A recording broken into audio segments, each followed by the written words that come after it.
We're going to start. All I can say is, wow, Falmouth. What an absolutely wonderful turnout tonight. And thank you very much. So good evening and thank you for joining us tonight. My name is Bob Miscali, and I'm the chair of the Falmouth Select Board. And on behalf of the Select Board and my colleagues, Colin Reed, Dr. Heather Goldstone, Jack Richardson, and Doug Brown, and the entire town of Falmouth, we welcome you. I am honored to open tonight's forum, ICE and Immigration, a Community Conversation. Tonight is the fulfillment of a commitment our board made months ago in conjunction with the issuance of a policy statement to hold such a forum for the purpose of hearing from different elements of our community, residents, business owners, and employees. We are here tonight because we recognize that immigration policy is a significant and complex issue, one that resonates deeply within our town and across the country. And we recognize that the people in our community hold a wide range of views. However, our goal for this evening is not to debate national policy or engage in a political discussion. Instead, we have gathered to provide a forum for local awareness and shared understanding in the longstanding tradition of Falmouth's commitment to civil, informative, and productive dialogue. At this time, I would like to recognize the members of the Planning Committee who put this evening's program together. Dr. Heather Goldstone, our Vice Chair of the Select Board, our Town Manager, Mike Renshaw, our Assistant Town Manager, Peter Johnson-Staub, Susan Lumping, the town's Human Resources Director, Suzie Hauptmann, our Human Services Director, Milene Chioatto, our Human Services Clinician, Dr. Sandy Feynman Silva, Chair of the Falmouth Immigration Rights Coalition, Mananjo Johansson, Chair of the DEIB Advisory Committee, Jim Newman, a member of that committee, Deborah Cattler, also part of the Falmouth Immigrants' Rights Coalition, and Peter Wasdorf, part of Indivisible Falmouth.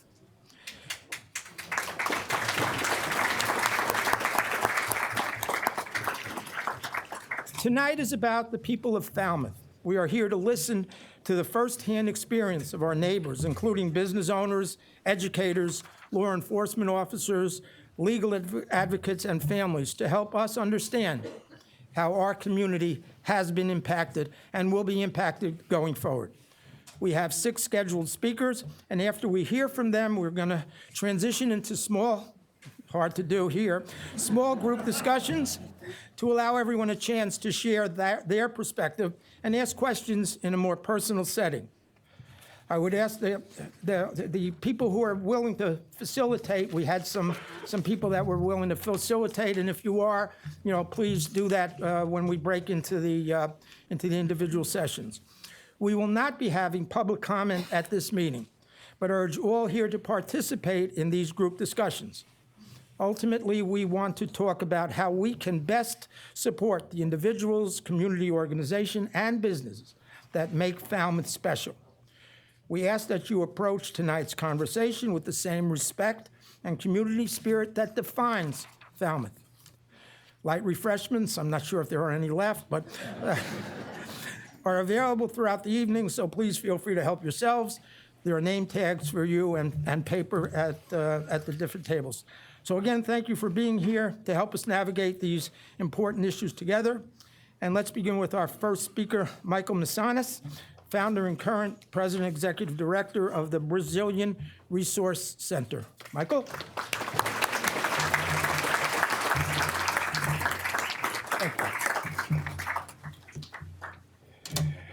Good evening. How's everybody doing? Can you feel the room? Can you feel the atmosphere? Yeah, this is a very complex issue that has been going on for a long time. I want to thank each one of you for coming out. This is amazing to see all of you guys here tonight with us discussing this crisis. My name is Michael Mecenas. I am the founder of the Brazilian Resource Center, a nonprofit organization that provides service for low-income and immigrants on the Cape and Island. I'm honored to say that I was born in Brazil, but raised in this beautiful country that we all call United States of America. I love this country dearly. And what's happening right now, it's not normal.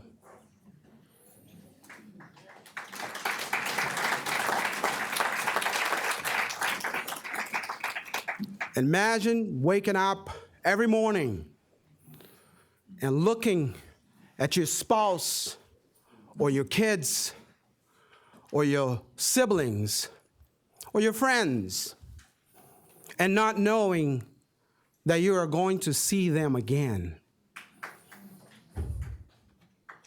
We have kids in our community that are frightened. They don't want to go to school. They are afraid of mom and dad not coming home from work. Even myself, I'm afraid. Being in this country for a decade, doing the right way. What's the right way now? What is the right way now? I remember when I first came to this country, and I love this country with all my heart, and I'm proud to say that I am an American citizen. But I do have to drive every day anxious and fear because of what happened. And not just that, carrying with me my passport. This is not the America that I know, but this is a reality now. Because if you don't look like me, if you don't talk like me, you are a target. So I want to commend each one of you guys for coming out tonight. Let's have a normal discussion and try to find a solution for what's going on right now. There is family suffering out there. Looking at each other. Fill the room. It's heavy. Look at our faces, how diverse we are. This is Cape Cod. And I'm very proud to be part of this community. A country that gave me the opportunity to not just work, but also educate myself. Learn 5 languages. Put myself into college. Become someone. I had the opportunity. And there is so many families out there, hardworking families, that deserve to have the same opportunity that I once had. And where is the opportunity now? What are we doing? Are we okay with this happening? We are so good and talk about human trafficking and advocating for human trafficking. But what's happening right now is pure blank human kidnapping. Oh, but you do have a constitutional rights. Do I? Do I really? Can I really exercise my rights right now? No. You better shut up and keep going and obey. This is not the American that I love. And I dream of the day that we go back to that America, because we all deserve a chance. This problem didn't start right now. It's been a long time overdue, and the problem just keeps growing and growing. And I guarantee you that each one of us will be, and it is, affected by this huge Goliath. Thank you all. God bless.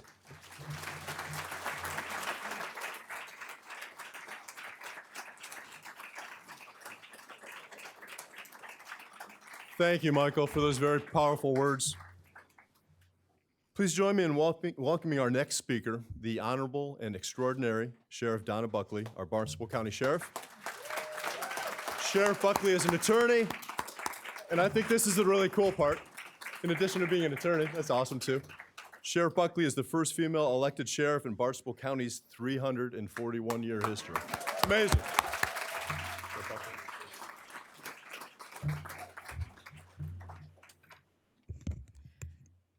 Thank you all. Thank you to the town of Falmouth.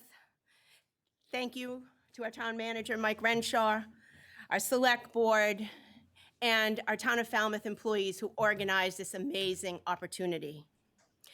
I'm grateful for the invitation, and I'm really grateful for all of you from Falmouth and from surrounding towns who are here tonight and have taken the time to show up.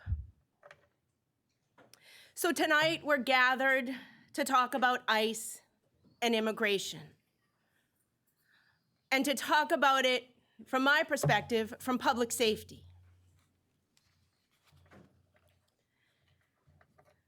But it's important to clearly say at the outset, what we are seeing today goes far beyond immigration enforcement. ICE has always had a legitimate and important role in enforcing immigration law. But what we are witnessing now is something very different in scope, in tactics, and its impact on the rule of law. As the saying goes, to address a problem, we must name it. And today, we are in the midst of an outright assault on the rule of law and on civil and constitutional rights.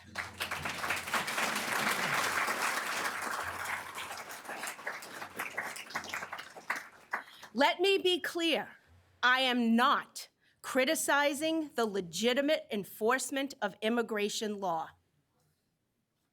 But ICE, as it is currently operating, is not functioning as a traditional law enforcement agency. This is no longer about just immigration.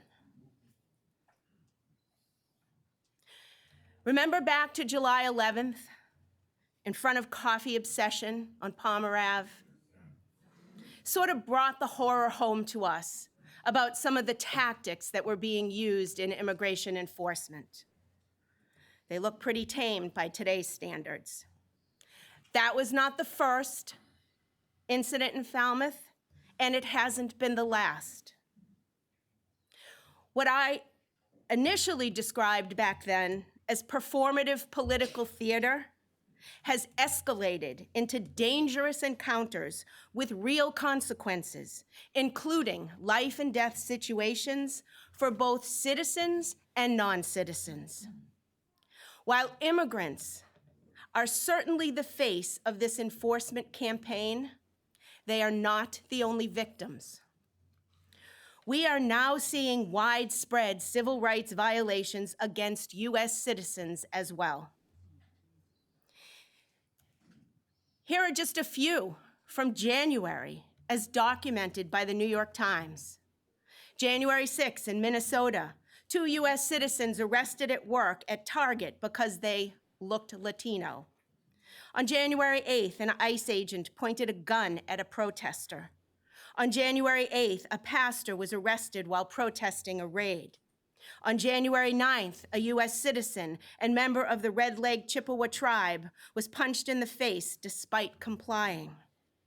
On January 10th, a man arrested for yelling at ICE from his own front porch. On January 11th, ICE entered a home without producing a warrant while children were inside. On January 13th, a disabled woman was forcibly removed from her car while trying to explain she was headed to a medical appointment. That is not lawful policing. This is immigration enforcement being used as a pretext for unconstitutional behavior and substandard law enforcement practices. I want to raise something that is deeply concerning from a public safety standpoint. Local police departments across the Cape and across the country, our very own Falmouth police, are encountering federal agents who are not trained to accepted law enforcement standards. They are encountering situations where there is no clear indication of who the actors are, where the actors are wearing masks, where they are refusing to present warrants, where they are failing to de-escalate, where they are using aggressive tactics that violate basic use of force principles, where they are operating sometimes without coordination or notice to local authorities, and where they are operating without regard for the constitutional requirements of due process, equal protection, and reasonable suspicion. These are not approaches that would be tolerated from our local police. These actions would result in discipline, investigation, as well as civil and criminal rights prosecutions. So we need to understand that policing is not just about authority. It's about training, accountability, supervision, and constitutional limits. When ICE agents come into our communities and operate without those guardrails, they put the public at risk. And they put our local police officers in impossible situations. This is a law enforcement reality we cannot ignore. That is why, as an elected official, along with local police chiefs, other sheriffs, and prosecutors, we are speaking out. Not because we oppose lawful enforcement, and not because we oppose law enforcement, but because we believe in it. There is a significant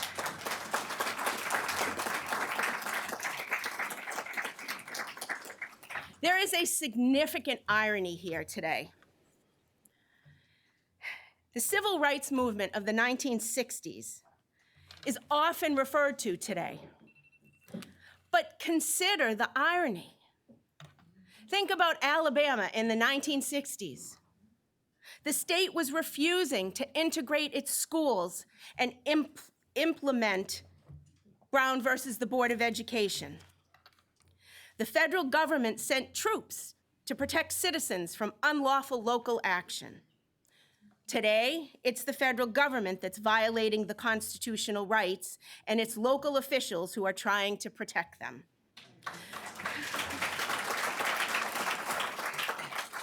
The federal government has jurisdiction and immunities that states do not. That imbalance makes this moment especially dangerous and especially important. So what can we do?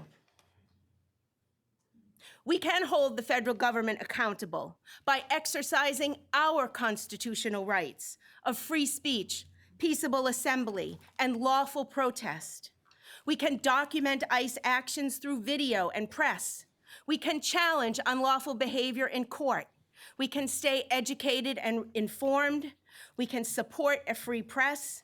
And we can support leaders who are willing to stand up for constitutional governance and the rule of law. Sitting this out has consequences. How can we support our immigrant and targeted communities? Let me be clear, fear does not make our community safe. Forcing people into isolation does not make our community safer. We can make sure that families have food, medication, and childcare, so fear doesn't push them into danger. We can share accurate know your rights information so that misinformation does not rule the day. Many towns and police departments across Barnstable County are providing information on immigrants and civil rights in several languages on their websites and in handouts. We do that here in Falmouth. We can connect people to lawyers and mental health support, especially for children. And we must say this plainly. Local police are not immigration agents. Local police do not enforce immigration law.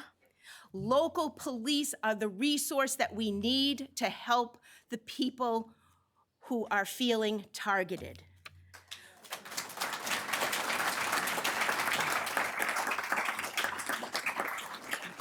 We need to let people know that it is safe to report crimes regardless of their immigration status.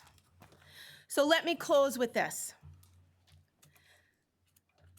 According to a December 2025 Pew Research poll, only 17% of Americans trust the federal government to do what is right. That's the lowest in 70 years. And we are seeing that anger being exploited by populist and national politics. It is creating unsafe environments. But our response must be local, it must be lawful, it must be courageous, and it must be democratic. It must not be chaotic, and it must not be violent. We cannot fight this out in the street, but we can fight it with the Constitution and with the rule of law. Thank you.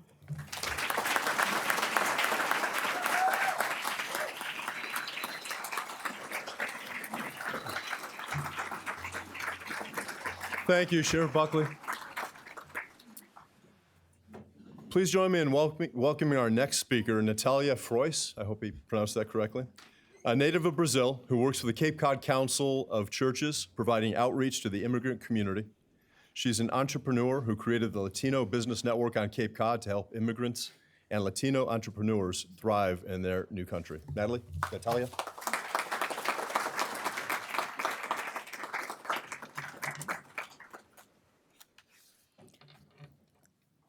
Good evening, everyone. Thank you for all of you to take this time to be here today to talk about this very hard conversation that has been happening around our town, our state, our country. That is all about, and today I want to talk about the issues that has been happening, that is affecting our community here on Cape Cod. The intersection of immigration policy, ICE raids that is happening, and it is affecting the survival of our local businesses.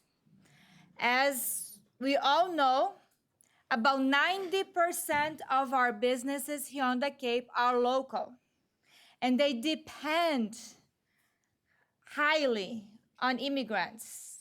Immigrant is part of our workforce.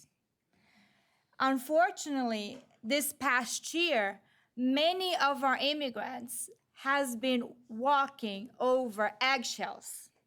Whenever there are groups on WhatsApp, there are groups on Facebook, there are groups that whenever someone sees ICE and they know that ICE is operating, our immigrants, some of them are fearful to leave their house. They lock their house down, they don't send their kids to school, and they don't go to work. Imagine, you have a restaurant, you have 10 workers there, 8 of them are immigrants. Then they find out that ICE is in town. 8 of your employees are not gonna show up that day at your restaurant to cook, to serve, to clean. Do you really think you're going to be able to operate your restaurant that day and serve food? You're losing money because you are not going to have the right workforce that day. The economy, our economy, it is affecting our local economy. And this is unfortunate. I've been here, actually, this week, I'm completing 27 years of being United States.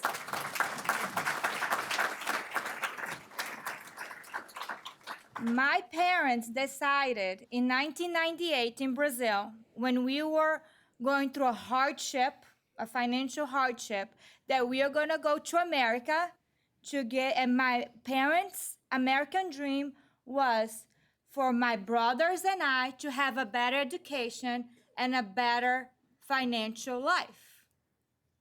Today, My brothers and I are graduates. I have a bachelor's degree and a master's degree and many certificates. I learned 2 languages in the United States. When I arrived here, I only knew Portuguese. I learned English and I learned Spanish. My parents were able to put me through school and put my 2 brothers through school as well.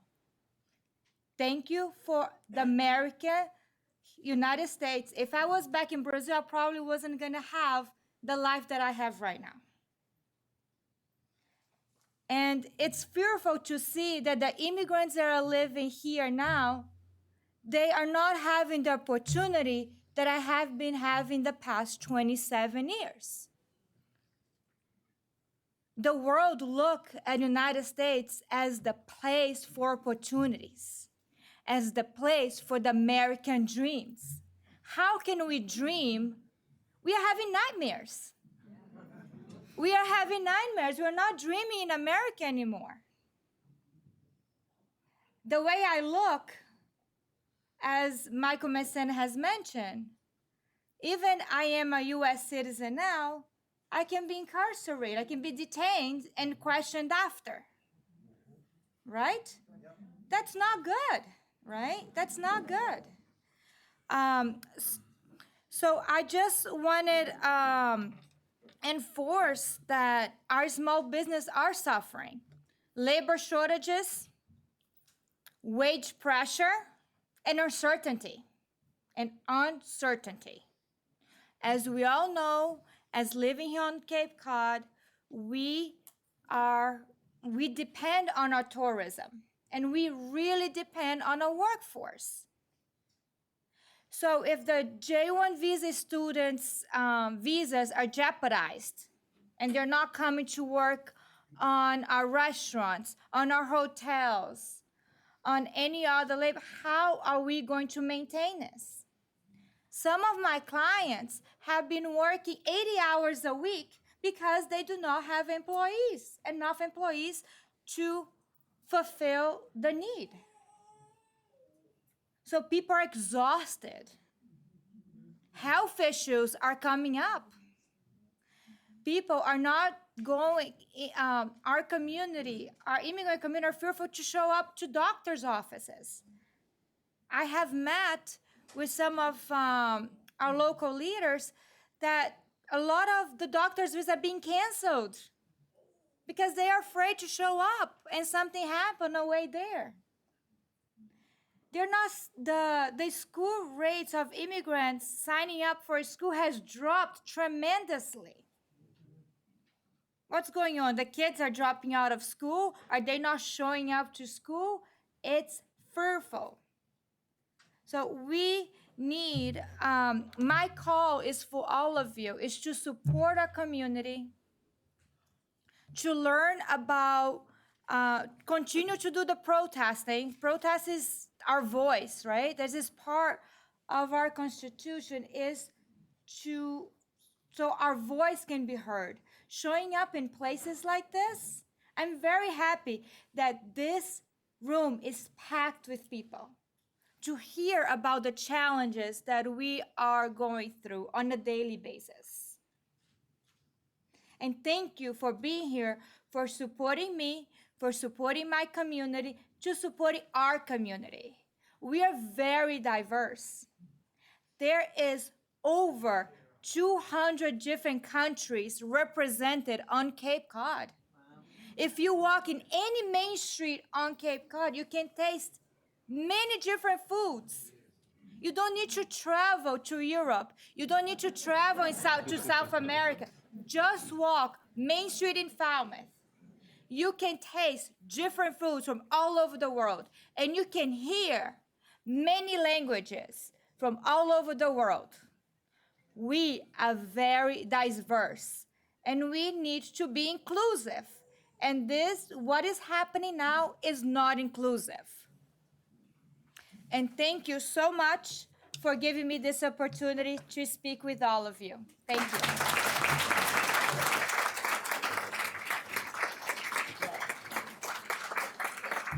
Thank you, Natalia, for those insightful, very powerful words. Thank you. Please join me in welcoming our next speakers, Chief of Police Jeff Lourie, who is going to also introduce Lieutenant Ryan Hergt. Lieutenant Hergt is the Falmouth Police Department Civil Rights Officer and the commander of the Patrol Division. Chief Lourie.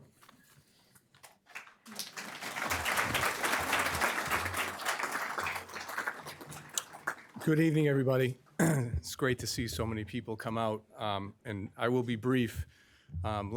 This past Monday, with many of you in this room, we were at a Martin Luther King event, a breakfast. And if I was to use one word to describe last Monday, it would be inspiring. A human being and many others who have made great strides, pushing civil rights forward. But here we are tonight. Here we are. So there's still much work to be done. So who is Falmouth PD? The Falmouth Police Department has officers that were born in Jamaica, Poland, Ukraine.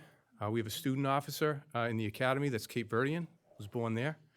And there's five officers, immigrant status. The police department wants to reassure everyone that no matter your gender, no matter your sexual orientation, no matter your race, and no matter your immigration status, we want you to approach us in times of crisis. We want you to feel safe and comfortable knowing that we're going to do whatever we can to make sure we provide this public safety services that are second to none.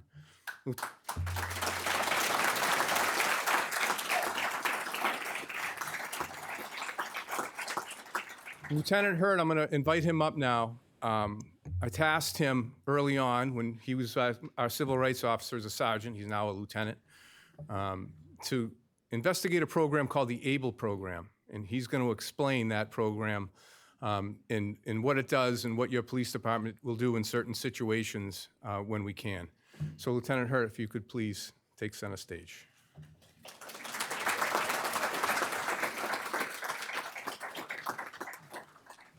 Thank you very much. And Chief Laurie's 2.5 years here, I've learned that it's never fun to follow him in public speaking. So bear with me here. I became a police officer to avoid public speaking, and here I am. So as the lieutenant of the patrol division, I oversee the 8 sergeants and about 40 patrol officers. I also oversee our 2 licensed clinical social workers that have been employed for about 2 years. If you get a chance, go on our website, look at their year-end numbers.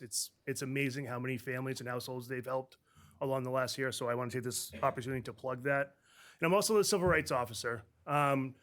Every city or town in Massachusetts has to have a civil rights officer, and that is me. They're expected to be the subject matter expert on civil rights and hate crimes. They're supposed to provide the department training and be the liaison between the courts and the department with any cases that we may send for adjudication. So that's about enough about me. I'm going to talk about the ABLE program. ABLE stands for Active Bystander in Law Enforcement. It's a national program that was created by the Georgetown University in conjunction with global law firms. It is a peer intervention program specifically for law enforcement. It's not for civilians.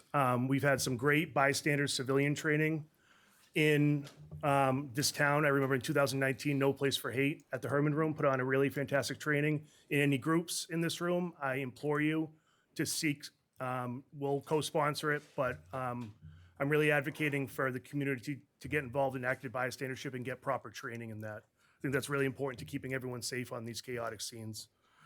Back to ABLE, over 400 police departments nationwide are fully ABLE certified. Over 170,000 police officers are ABLE certified, and we became the 17th municipality in the Commonwealth to be certified. And as far as I know, we're the only department on Cape Cod to be certified in ABLE. Thank you. We had to apply for this program and were accepted in with letters of support from Mr. Renshaw, Suzie Hauptmann from Falmouth Human Services, and the DEIB coordinator of the Falmouth Public Schools, Henry St. Julian. So I appreciate that.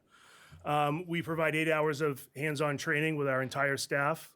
And then every year after that, we provide 2 hours of refresher training with ABLE.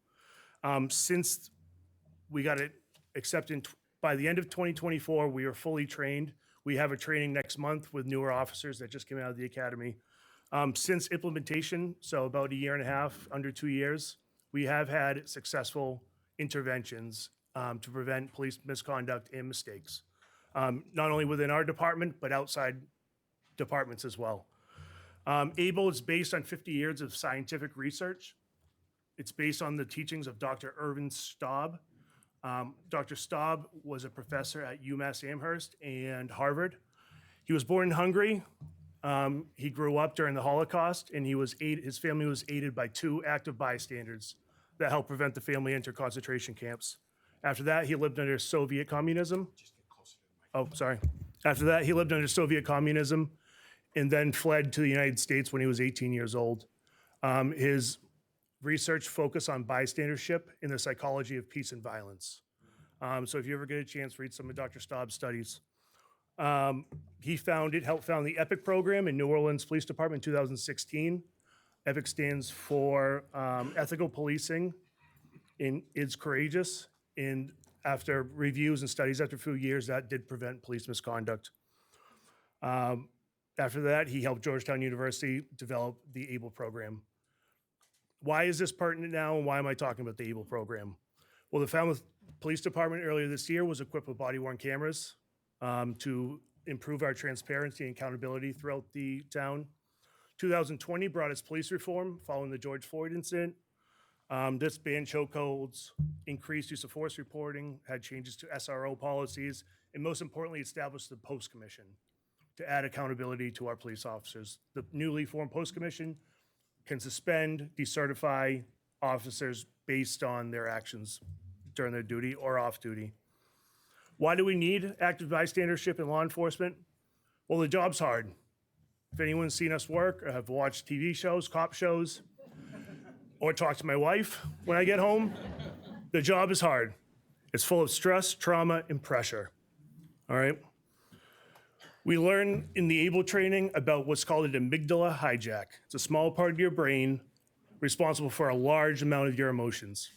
When we enter these stressful situations, whether we're tired, just got off 16 hours, whether we just had problems outside of work, we have to come to work and we have to be professional. But we got this little thing in here called the amygdala. During these high stress incidents, we suffer from an amygdala hijack. It makes us think rapidly, but not very thoughtfully. So part of what ABLE training does is to recognize those signs, those physical signs of yourself and your partners, so we can successfully intervene and either get that officer off the scene or remind them, hey, are you okay? Do you need to go take some deep breaths? Early intervention is the key in any kind of bystandership program. The earlier we can intervene in an officer, whether it's him coming into work, him or her coming into work in shambles, stressed, hair's a mess, or conduct unprofessionalism on the scene, the earlier is the better. The key is early intervention. There's 3 pillars of ABLE to prevent misconduct, reduce mistakes, and promote officer health and wellness. Can I grab a water? I've been on a roll. Not as good as Michael over here. Thank you. Some of the tactics we use at ABLE, and some of these tactics, they're all acronyms, so they're dummy-proof. Some of them were taught by Quabbin Mediation at that 2019 Civilian Bystandership meeting. We use notice, decide, act to figure out whether we're going to do something during a situation. After that, if we decide to act, we can direct officers or ourselves, we can distract officers, or we can delegate. Common example in everyday policing, when an arresting officer brings in an arrestee, they often don't have the best relationship. So during booking, we're taught to recognize that, especially as supervisors, and look at that officer, hey, officer so-and-so, why don't you go write your report? I got this booking. It's things like that, noticing that escalation and doing something about it. We also learn PACT. Probe, alert, challenge, take action. This could be used in just daily interactions with police officers. In the training, we actually do a role-playing exercise of a trainee with his field training officer. The field training officer parks in a no parking zone to go get his coffee. So the officer has to demonstrate how to use PACT. So they probe, sir, why did you park there? That's no parking. If he says, whatever, and then you alert, That's illegal. We could get in trouble. What are we doing here? We challenge. If they still refuse, we challenge. You need to move that car. I got to do something about it. This isn't right.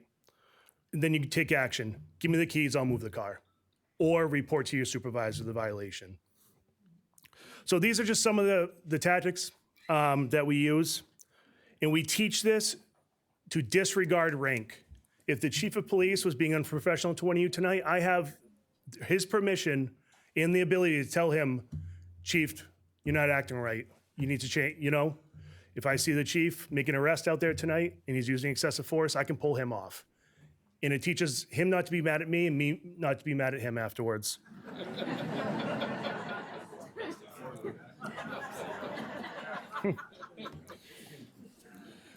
So in closing, ABLE reflects our commitment to safer policing, healthier officers, and a stronger relationship with the community that we serve.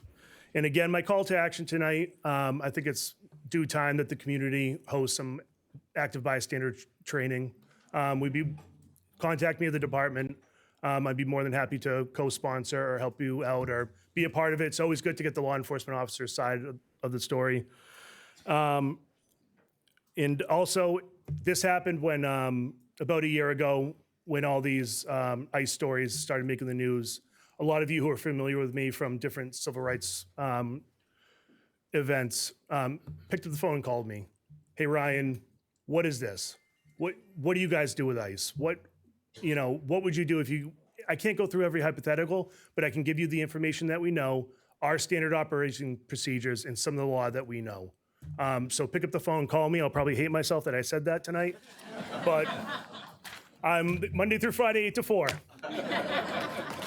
Thank you.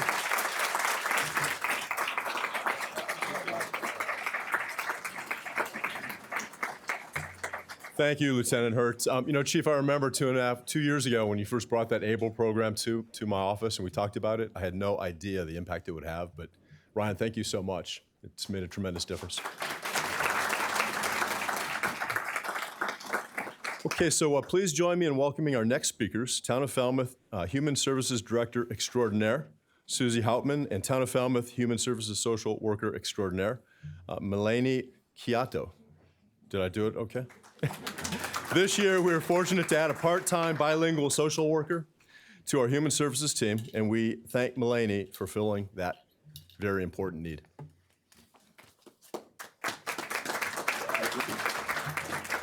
Good evening. Good evening, everyone. First, I just want to comment how grateful I am that there are so many people here and how proud I am to be a resident of Falmouth and how proud I am to be a resident of Falmouth and what a great pleasure it is to be the director of the Human Services Department. So first and foremost, Milene and I, and we have Diane DeLauder here in the audience. She's another social worker in the department here. Thank you. We are a gem in the town of Falmouth. Most municipalities, most towns do not have the level of clinical social work services that this town does. So I want a round of applause, not for me and my department, for the town and the residents and the select board for. So we want everyone here to know who we are and what we do, and for our immigrant neighbors and residents to know who we are, where we are, and what we do. We have a resource table over there, so allies here too, please spread the word to our immigrant neighbors and residents. We're over right on this campus in the Eddie Marks building. Our entrance is in the back of the building. We provide a variety of support services to all residents of Falmouth, regardless of immigration status. So again, please visit the resource table and take home with you some of the brochures and of our services. For the purpose of tonight, we want to make sure that our immigrant neighbors and residents and allies know that we are all here, that we're here to serve them in whatever supportive way we can, from counseling to resource navigation. It's a maze out there in terms of trying to figure out where to go for certain kinds of help, whether it be mass health assistance, counseling assistance, so whether or not we can provide that service ourselves with our clinical social work team, or whether we make referrals to a vast network of human service organizations across the Cape and Islands. So we're essentially a point of entry for Falmouth residents, any Falmouth resident. Oftentimes, people from the police department, the libraries, members of the community will just say, oh, go to Falmouth Human Services. And that's who we are. We welcome someone in. We almost all the time will be able to sit down with someone and identify what their need is and then help them to navigate next steps. Some of the services that we provide in our department through our community partners is through the Community Action of Cape Cod and the Islands. We have Mass Health navigators to assist residents in accessing health insurance. The navigator that comes to our office speaks both Portuguese and Spanish. Community Action of Cape Cod and the Islands also has the Immigration Resource Center with a volunteer attorney that comes both to our office and the Falmouth Service Center. Jerry Marinowski, I know he's here. I think he's in the back there. He has helped many of our yes, thank you. So he has been working out of our office in Falmouth Service Center as well and has been immensely helpful to many of our immigrant neighbors in terms of offering navigation and legal assistance and advice and with what their situation is at the time. Let's see. I think that's kind of all I want to. The next thing I want to do is introduce Milene. Milene Chioatto, again, she's been with us for about a year now. Unfortunately, we only have her for 1 day a week. We'd love to have her for more. We invited her. We want her to actually speak to what she's seeing in the community. She's from Brazil. Milene's from Brazil. Has been providing clinical social work services in Falmouth for over 25 years. We're very fortunate to have her in our office once a week. And she was going to bring a client friend of hers here tonight that wanted to share her experience, but was fearful. So Milene's going to share some of what she's hearing in her office with her community and with her clients. So thank you, Milene.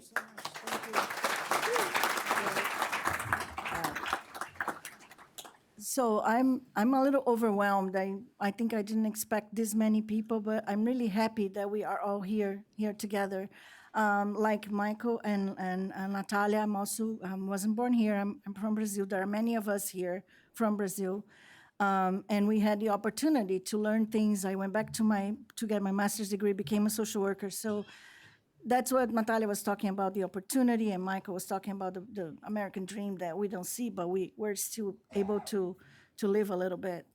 In my experience with as a social worker now, I've been getting to resolve the problems that happen in the family when maybe the husband or the mother, the single mother, is arrested or is detained.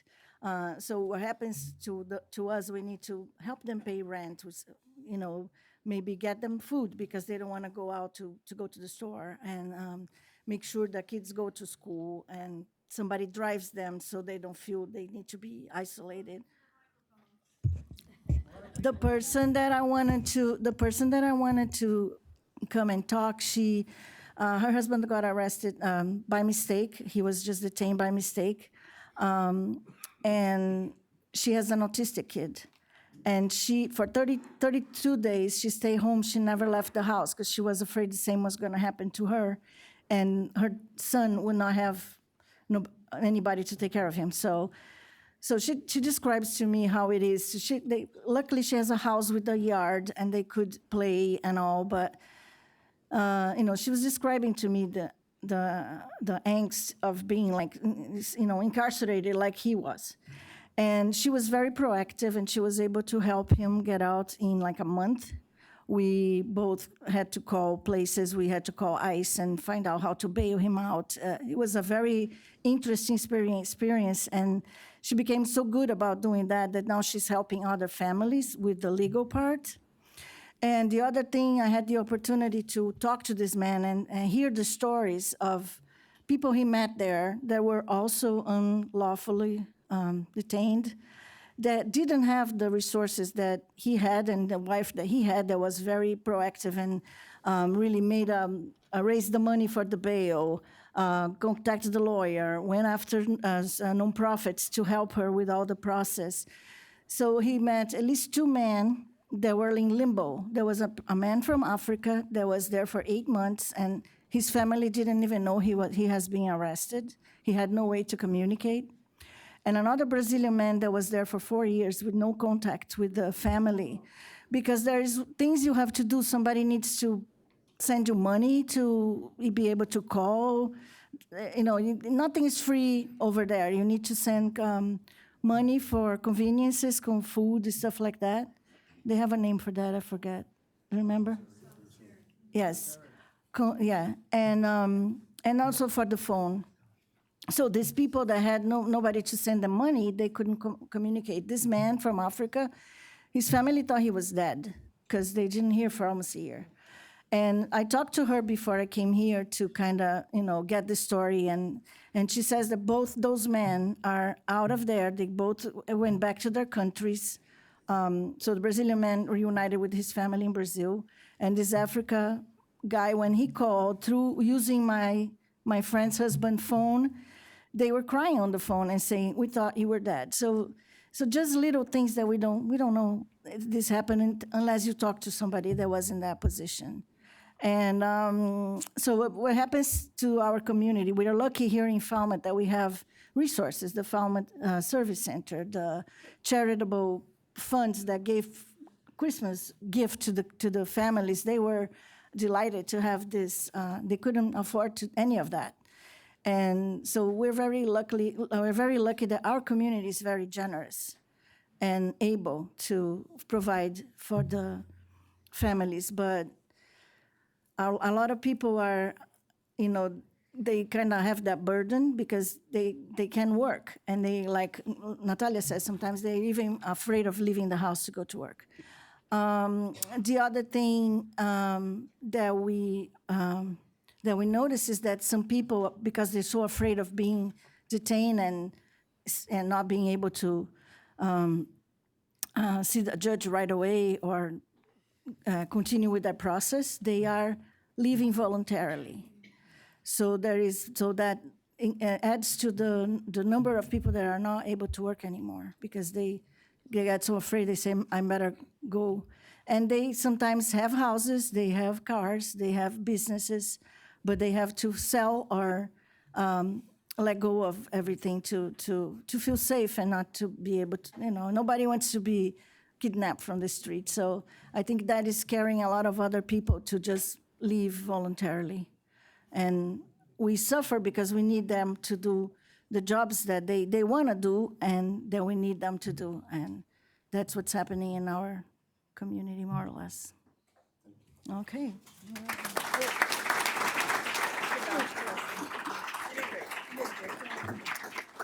Thank you, Suzie and Milene. Join me in welcoming our next speaker, our extraordinary, outstanding school superintendent, Lourie Duerr. Dr. Duerr.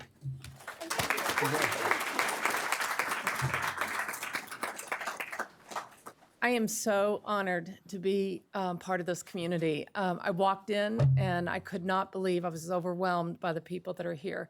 And yet I sat and I thought about it, and I shouldn't be, because this is who Falmouth is. So thank you very much for being the community we are. Falmouth Public Schools is committed to protecting our students and providing the essential resources to families, particularly those impacted with the immigration enforcement actions. There are many people sitting here in the audience that are very supportive to our schools. I'd like to call out Sandy Feynman Silva. She has been providing us the resources that we need, making the connections. We too, very early on, had a situation, and it was late one Friday night, and I got a call, and I was able to call Sandy immediately on speed dial, and she started her network and got help from this family very, very quickly. And so we can make a difference. It's greatly appreciative. In the schools, we begin everything by building relationships. We believe that is how we stay connected. That's how we understand our students. We have to listen. They have to have voices. We have to give them voices. We have to listen, and we then understand what they need. With our families, through our English learner parent advisory committee, we are working through our connections there and trying to work with families as well. have a voice, know what they need, so that we can get the resources. As you've heard many, I don't need to repeat all the resources that's been said here tonight, so that we can get families what they need when they need them. We have a great counseling team, a very strong team across all of our schools that are there to get to know the students, being able to have private conversations, getting information home to their families. We do wellness check-ins with our families. We have amazing teachers, some of which are here tonight. Thank you very much. I appreciate your support.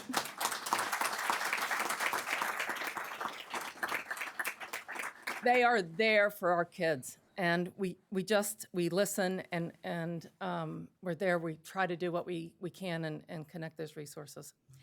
It's kind of switching a little bit. I want to talk to you about what our operation protocols are. We do not ask or collect immigration status during enrollment or at any point while our students are. We don't have the information. We can't give it when we're asked, and so we do not collect that information. We will not share student information with any agency, including ICE, unless, and thank you, Sheriff Buckley, unless it is a lawful warrant. It has to be a valid judicial warrant signed by a federal or state judge or magistrate.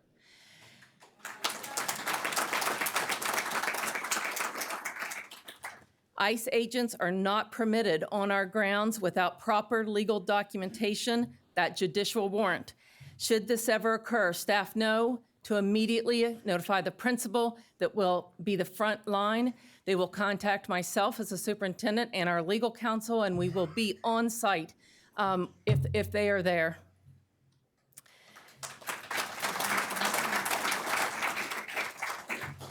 All students are dismissed only to the individuals that the families have identified as safe emergency contacts and that they are current and in our system.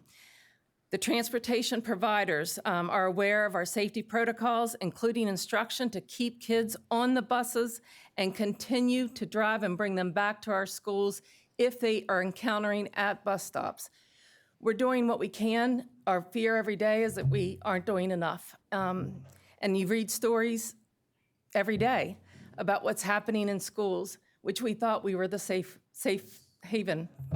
And I don't know that we can say that. We don't know what's going to happen, but we will do everything we can in our power to keep our children safe.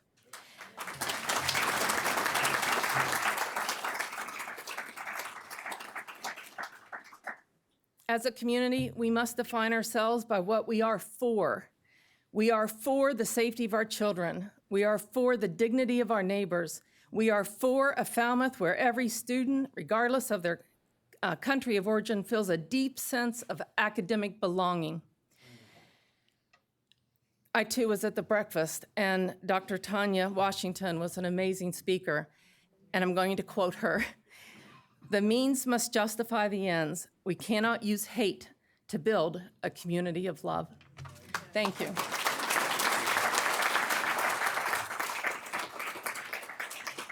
Thank you, Dr. Duerr. Wow, we've heard just a tremendous amount of really impactful stories tonight. I know I was touched by just about every speaker, and I appreciate everyone. A big round of applause for all the speakers.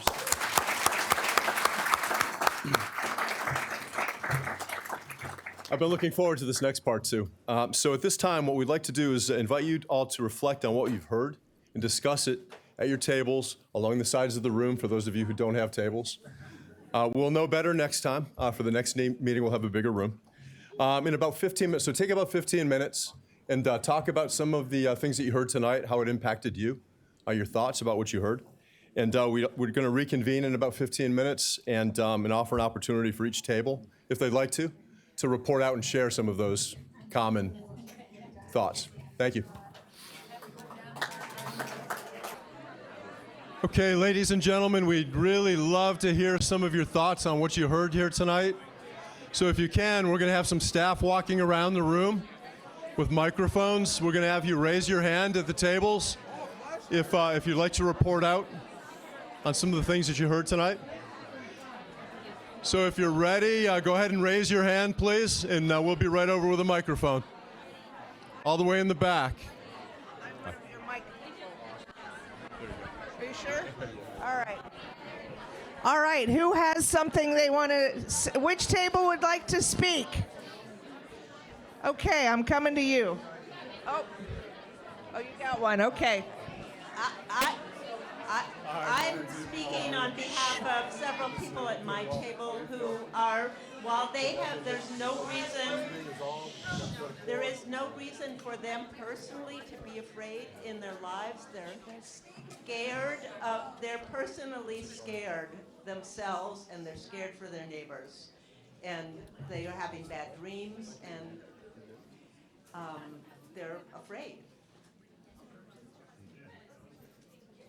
But they really love the part that the police station people are doing about ABLE, and really want to be able to do, we all want to be able to do more stuff like that. We got one here. All right, thank you. Our group was very encouraged by all of the presentations tonight, particularly the police, the school superintendent, and of course our wonderful Sheriff Buckley. Very encouraging to hear about the ABLE program. And we have a social worker in our group who gave us a little bit of information about the whole fight or flight response and how the ABLE program is really designed to help our police not be in that state of fight or flight all the time, but to really moderate and modulate their activity in service of the work that they do in law enforcement. We had a question as to whether or not the Falmouth Police Department is unique in terms of this program. You mentioned that this is the 17th community, I think, in the Commonwealth to have it, but how common is it to have that kind of emphasis on that kind of training, which we just can't applaud enough. We also had a question about wondering how many interactions there are, not solid number, but how common is it to have an interaction with ICE in this town? Has it tapered off a little bit from what was more engagement earlier? Is it about the same? Are we concerned that it's going to ramp up again? Those kinds of questions. And then there was a comment that it was so great to hear the sheriff talk about the fact that this is not subjective. We're talking about constitutional rights. And that was such a great reminder. We're very, very grateful to this town and all very proud to be here, that we had this, this coming together tonight. Thank you. Thank you. Hi. At our table, first of all, we're very appreciative for how much we learned. This was really valuable and very well designed. Our major discussion was about the H-2B visas and the impact that could have on tourism on the Cape, since that's our lifeblood here, that if those are eliminated, that's pretty scary. Secondly, some of us had heard an incredible speaker that the library hosted. I think it was about December maybe or November. He is the first lawyer from Brazil who passed the bar without being a citizen. He is now a citizen, but he has an immigration rights practice. And we learned how complex immigration is. There aren't any quick, easy answers. There are so many different paths in and so many different programs through the years that it is very complicated. We also had a brief discussion around town policy, whether our select board has yet to develop any policies relating to ICE. I think that's a later step following this discussion. Referencing, like in Providence, for example, they have created a policy that ICE cannot use any of their town-owned land to stage any of their interventions. And the state of Connecticut has prohibited ICE from going to courts. So we're curious about if we have any policies related to ICE. We also said that we thought that our police could not go to an ICE encounter because they can't interfere with a federal. I think that's right, but I don't want to speak with that authority. Well, just for your information, there is a policy statement. It's on our website. We adopted it, four or 5 months ago, maybe longer. So it's right there. Thank you.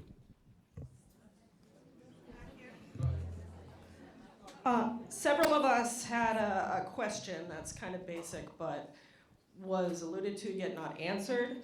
And that's, is local law enforcement willing to arrest ICE officers that commit crimes against due process, constitutional rights, and human rights?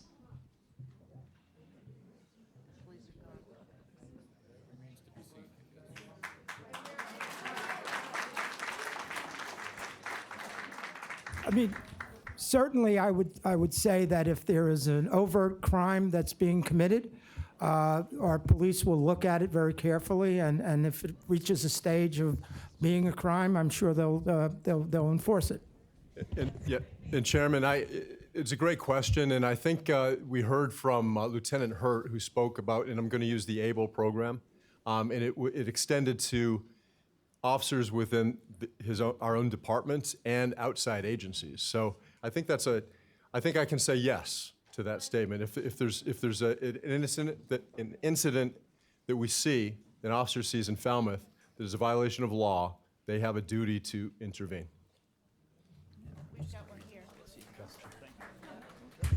And I'm just going to read the ICE policy because I heard some people say, well, why don't you just say it? So I'll say it.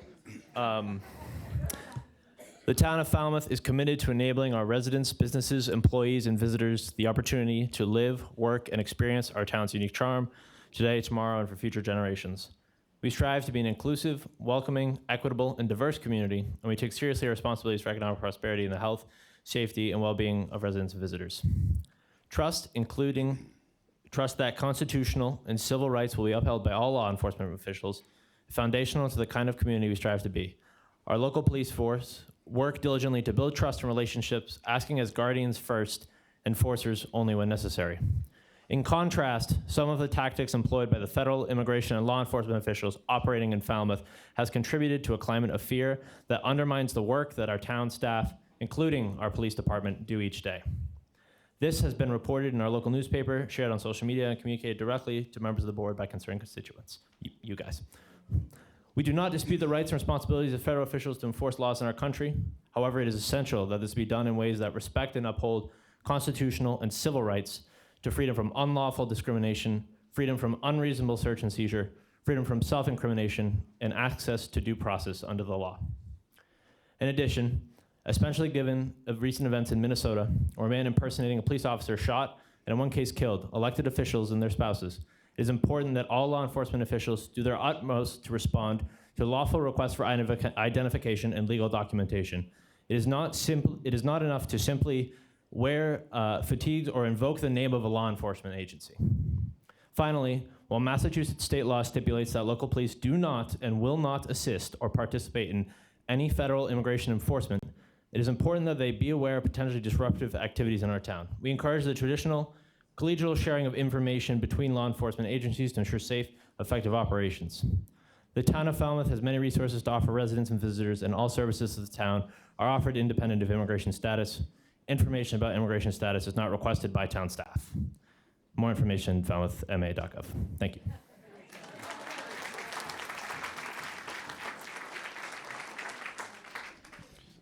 Hi, good evening. My name is Mark. I actually live in Yarmouth, but I have family that... Is this on? I think so. Everybody hear me? Cool. Yep. I don't live in Falmouth. I have family that lives here. I think it's very important to make the distinction that in talking about illegal immigrants and legal immigrants. If anybody's here under a legal status, whether they're naturalized, they're here on a visa, green card, I don't think anybody has any issue with people here under that status. It's very important to make the distinction of illegal immigrants. I think you can live in whatever world you want to live in, but we're a nation of laws, okay? Now, you know what? Nobody interrupted anybody else. How about a little everyone, please let civility. this gentleman speak, please. as far as ICE and performing their duties, ICE is just performing the duties that they're supposed to be performing. We wouldn't be in this situation if it wasn't for decades and decades and decades, parties on both sides of just ignoring federal immigration law. There haven't been any new federal immigration laws. There's no executive decisions that have been made. These are just ICE agents trying to carry out their duties. If people who are here illegally, who have either detainers against them or deportation orders against them, and they're in whatever custody of state, local, or county agency, if those agencies cooperated with ICE and with federal agencies, you'd have, it'd be a very controlled situation to come down to take these people and get them out of the country because they're not supposed to be here. Okay, thank you very much. I think we're kind of leading into a Well, I just think political it's very debate, disappointing to which is stand here not and what see we so many wanted. people that are just ready to throw the law out and I don't think anyone's do whatever they threatening, want. no one here is threatening to throw out the law. Well, So, everybody wants to harbor people that are here illegally, and that's a huge problem. Thank you. we're going to move on. Thank you. No, no, no, no, no. No. Civil discourse is what we want. Okay, please. Is this on? Great. Okay, good. Hi, my name is Carol, and I'm going to represent our table's conversation. So there was a sense of relief to know that the town is invested in protecting all of its community members. Speaking from when each speaker spoke from their roles, that was really quite informative, and it seemed clear and reassuring that everyone with an authoritative role knew what their role was and had a plan and action.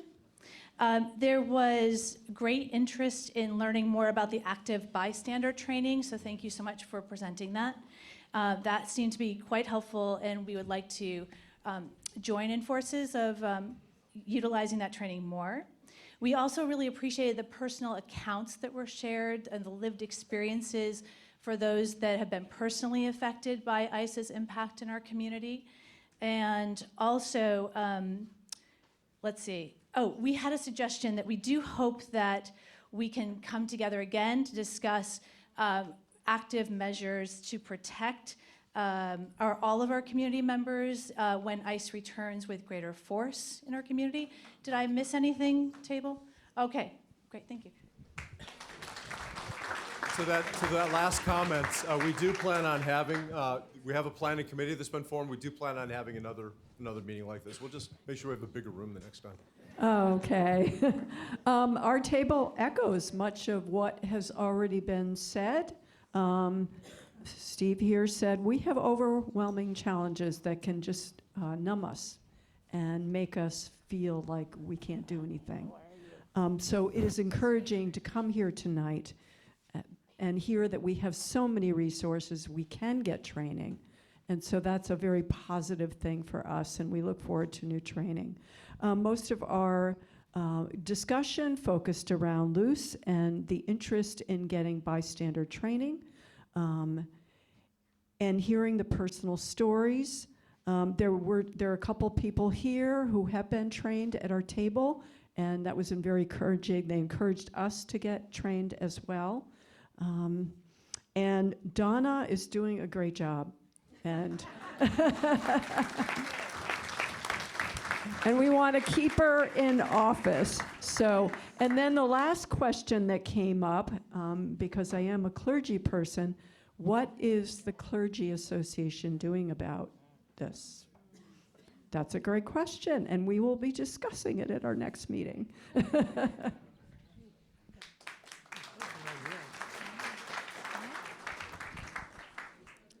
Thank you so much for taking the time, and I'm going to make sure I follow the rules and phrase this as a question. I was one of the wall groups, so I don't have a table to stand by. And just, not going to make it about politics. I'm wearing a keffiyeh, for Christ's sakes. I am very progressive, but in the spirit of conversation, I just wanted to commend this gentleman for standing up in a room full of a lot of liberals and speaking his mind, and I hope that we can continue to have those conversations. One thing I would like to say is that The Constitution affords all persons rights, and whether or not you're legal or illegal, persons within this country are afforded the same rights. And when we, I will say, cause a ruckus because certain rights, like the right to bear arms, are infringed upon, but then the rights to exercise our freedom of speech, or freedom to assemble, or search and seizure are not, it seems a little hypocritical, and I hope everybody can acknowledge that. My question, so framing it as a question, what we saw in Minnesota, and this really is for the police, and it was kind of answered, but kind of wasn't. There was an instance in Minnesota over the past week where federal law enforcement were conducting, really not going to call it law enforcement activities. They were kidnapping someone, and the local police and state police were there not supporting these federal law enforcement agencies, but they were there conducting crowd control, right? And so I feel like this is very important to call out. So does the Falmouth Police Department commit not only to not assist federal law enforcement doing these things, right? But do they also commit to allowing us to continue to peacefully exercise our rights, up to and including, and if you're not as chronically online as I am, chronically online, I don't want to show anyone my screen time, but it's awful. It has currently been circumvented where people are allowed to enter homes without a judicial warrant. So I really appreciate what the superintendent had to say when talking about, like, you have to have a judicial warrant to come to a home. They've circumvented that now. So I feel like we need to stop pretending like there are rules or that people play by the rules. And so what are we as a community going to do to ensure that we hold ourselves accountable to honest and open dialogue and conversation, but following our rules?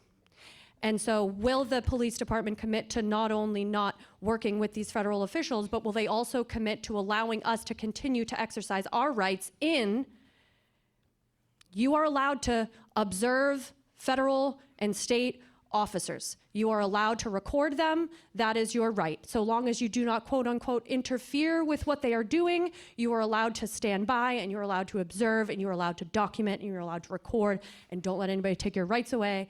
And that's it. Thanks. Thank you. Sure. Go ahead, Michael. Okay, I just would like to correct one thing here. We are talking about human beings. We are not talking about illegal aliens. We are talking about undocumented personnel. It is extremely offensive to hear the word illegal humans. We are undocumented. Thank you.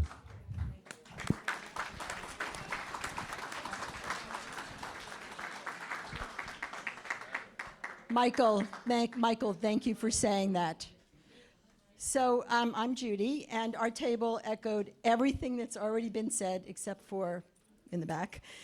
And one thing that did come up at our table, one thing that came up at our table is we have a vote, we have a voice, and we are a state, whether some people like it or not, we are a state that is a majority, a Democrat state. And if we cannot pass in this state immigration right reform and some of the bills that are before our state legislature, then we can't expect any state to pass. So please call our representatives and our senators. There's the Safe Communities Act. There's the Dignity Not Deportation Act. There is the Location Shield Act to protect our privacy on our phones and where we are driving around, and et cetera. So please call our legislators and ask them to get these bills out of committee to the floor, to the governor's desk to be signed.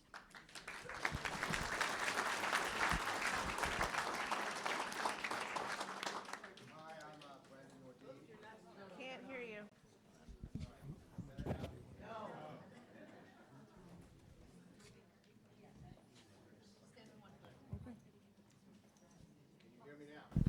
No. Try this one. There you go. Hello, there we go. All right, again, I think we all echoed sort of the thanks to both the town of Falmouth for hosting this, as well as the speakers for being very candid. And I think as a group, we felt the fact that we have this community here already means we understand, at least from a observer standpoint, the outrage of both the abrogation of civil rights as well as the challenges of enforcing and protecting immigration law. But I thought there was a big difference between Dr. Duerr's discussion, where she's outlined highly specific steps between her and a classroom teacher. If they noticed an incursion or if they a breaking of the policy that she had set, how it would be escalated through the school. We think we heard from our law enforcement representatives was more a statement of general principles, but not that type of specific game planning that says, if this happens, if you see a protester being hauled out of the crowd and tear gassed, the spray in their eye, this is what we will do or this is what we won't do. I think that is something that may not be able to be voiced now, but probably needs, if I was an officer, I'd want to make sure I had a very clear set of instructions of what I could do and would do to both identify, to document, to actively witness, if not de-escalate and intervene. That's a great comment. I can offer a very specific example. Within town administration, town buildings, we recently went through town council, our town attorney, gave all of the department heads and division heads training on what ICE agents, any officer from an outside agency coming into one of our buildings, we have clearly delineated areas that are staff only, and they cannot breach those areas. Each building, each department, I should say, has a representative. And if, similar to Dr. Duerr and the trespass on school property without grounds, similar to that, the policy is if an ICE agent comes to a building and demands to speak to someone or see someone, we stop them outside that perimeter, that staff-only area that's secured, and a phone call is made to my office and then to the town attorney. So we get the town attorney involved. So we can, because I'm not an expert in examining these federal warrants and what they look like, town council is. So that's how we stop that practice from happening. Quick question, and probably too late to answer it, but there's been mention of families that need help, children that need help, rides, food deliveries, and so on. Have we developed a clearinghouse, or who? There are many people who want to help, but who do they call that knows the families in need? What we do is we donate to the service center. We donate food, we donate money for them, and pretty much everybody in Falmouth gets help from them. Food, financially, they can come to the human services, or in the school, the social workers know about it, know to direct them to the service center. What if they're afraid to leave their home? If they're afraid to leave their home, their neighbor can pick up food for them. The service center is allowed to give to the neighbor, so they don't have to come out if they don't want to come, if they're afraid. They can apply online for financial help. They can get money to pay their rent, part of their rent, their mortgage, part of their mortgage, car payment, electric bill that is overdue. Everything, they already, yeah. What we need to do is to give them more money. Just saying, if you can. And your friends. Well, but there are ways to get these things to them if they're afraid to get out.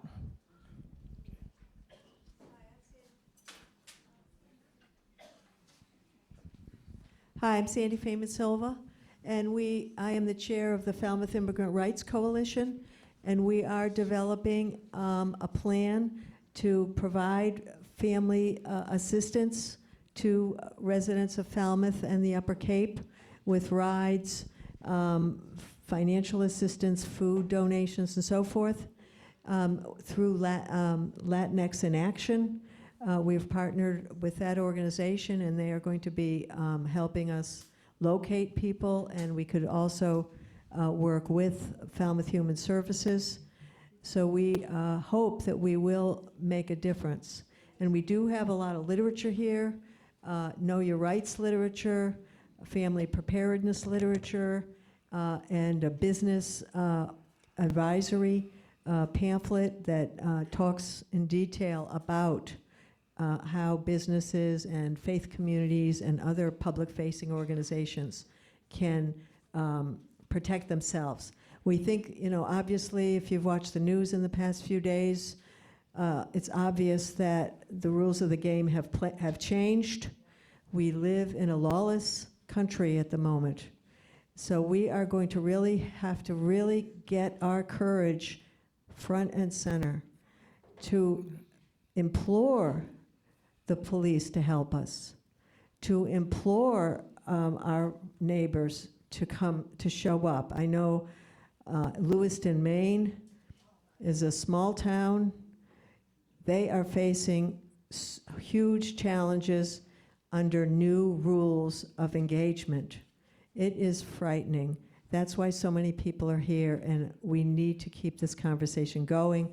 We need to use all of our resources to put up the guardrails somehow, file lawsuits, get on the record a commitment to file a lawsuit against ICE, whatever needs to be done, because otherwise we are all going to pay a horrible price. Thank you. And I just wanted to mention, Sandy has an email sign-up list here for the Falmouth Immigration Rights Coalition. So if anyone's interested in joining the coalition and finding out what else they can do to help, rides and resources, there's an email sign-up list here on the table, and you can write down your email address. Also, the tables have a QR code and have a flyer with a QR code and additional information, so you can join the coalition if you're interested in doing more. Hi. It was mentioned earlier that we're a community that's based on a lot of small businesses, and the small businesses have a lot of immigrants that help support them and keep them successful.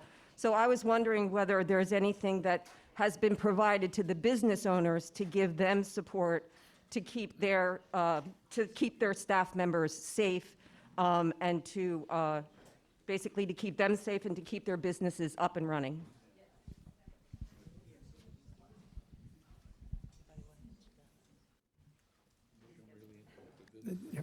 I mean, I'm sure if they ask, we'll try and help them. But Yes, Lynn, yes. And I'll, Sandy can say more about this than I can, but the FERC actually has programming where they're going out to the businesses, knocking on doors, and educating business owners and workers as to what their rights are. So yeah, this is an important program that they're sponsoring. Can I think we're going to begin to wrap this up, folks. Great conversations. Suzie has what I'm told is a great story. I want to share just a positive story that because there's people in this room that contributed to this story, so I'm compelled to tell it. As I said before, the director of the Human Services Office, basically a social service department, and we had a woman who's been coming to our office for assistance for over 10 years, came to our country documented, works in our community in 2 businesses, raised her children here. For a number of reasons, documentation expired, living for many years in fear, but always came to our office when she needed help with paperwork, when she needed something.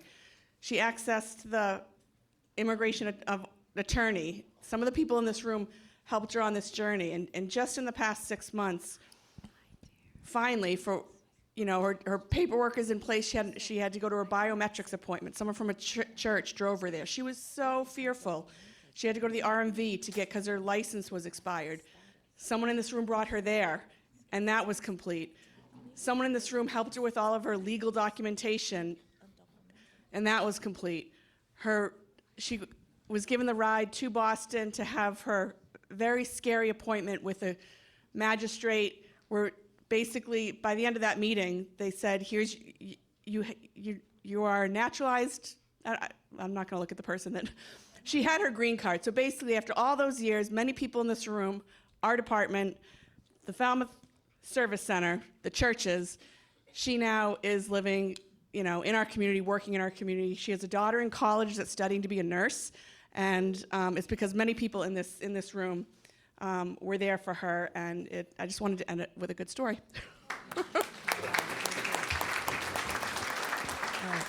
And Okay, well, on that note, we will conclude, but I want to... One last message about the business advisory workshop. Falmouth Public Television videotaped the event, and it is showing on FCTV. There is a YouTube address that you can watch it at your leisure. So if you get in touch with the Falmouth Immigrant Rights Coalition, we will direct you to that information. Thank you. Okay, well, thank you again for coming. Thank the planning committee, thank the speakers, and most importantly, thank you for being here.